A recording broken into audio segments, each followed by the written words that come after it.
એમ નો વાગે, એમ નો વાગે. સિસોટી વાગે છે હું નરેશ હવે. એ ફૂગ ક્યાંય બહાર નો જાય છે, એમમાં જ જાય છે.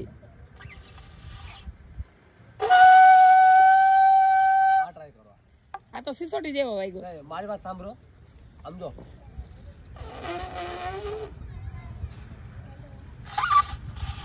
બો ને ધીમે ધીમે. હા ધીમે ધીમે. હેલો બેન કઈ છે કેટલી વાર નો વાગે નથી માવા ખાય બહુ.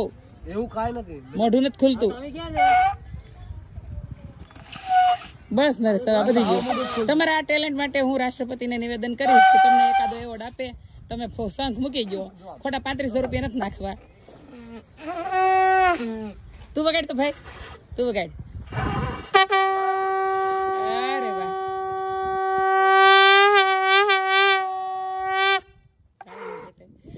જો આ ડાયનાસોર પાર્ક છે અને અહીંયા બધા જો આ રમકડા અને કેવું કેવાય કાચની ને માટીની, ચિનાઈ માટીની, ઓરિજિનલ મોતી અને દરિયાઈના છીપ અને ઘણી બધી વસ્તુઓ લઈને બેઠા છે.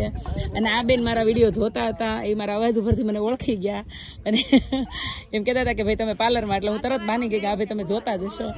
અને બહુ સરસ મજાની બજાર ભરાણી છે. રુદ્રાક્ષની માળા પણ છે, રિયલ મોતીની પણ છે, પલની અને નાની નાની શિવલિંગ છે, બધી કાચની અને બહુ બધી વસ્તુઓ છે. તો તમે લોકો દીવ આવો ત્યારે માત્ર પીવાનું કામ નહીં કરતા અને નાગવા બીચ ઉપર જઈને ખાલી નાવાનું કામ નહીં કરતા. અહીંયા ઘણા બધા એવા લોકેશન છે જ્યાં વિડીયો ફોટોગ્રાફી ઘણી બધી સારી થાય એમ છે. મારી જેવાને કે ડ્રિંક તો કરવું ન હોય એટલે હું આવી બધી જગ્યા ગોતતી હોઉં છું જ્યાં વિડીયો સારા બને. અને આ ડાયનાસોર પાર્ક આઈ થિંક હું 4 વર્ષ પહેલા આવી હતી ત્યારે તો એ બજાર હતી નહીં, પણ અત્યારે બની. અને આ જો અમે નરેશ પાછા એનું ટેલેન્ટ બતાવી રહ્યા છે. જુઓ જુઓ, એ કાંઈ નો ઘટે નરેશ, કાંઈ નહીં. Come on come on. ઓહો, હા વધી ગયો.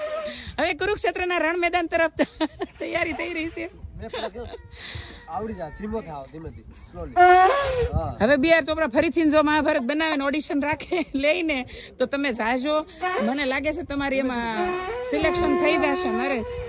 ભીષ્મ પિતામહની બાજુમાં તમારે ઉભું રહેવાનો વારો આવશે.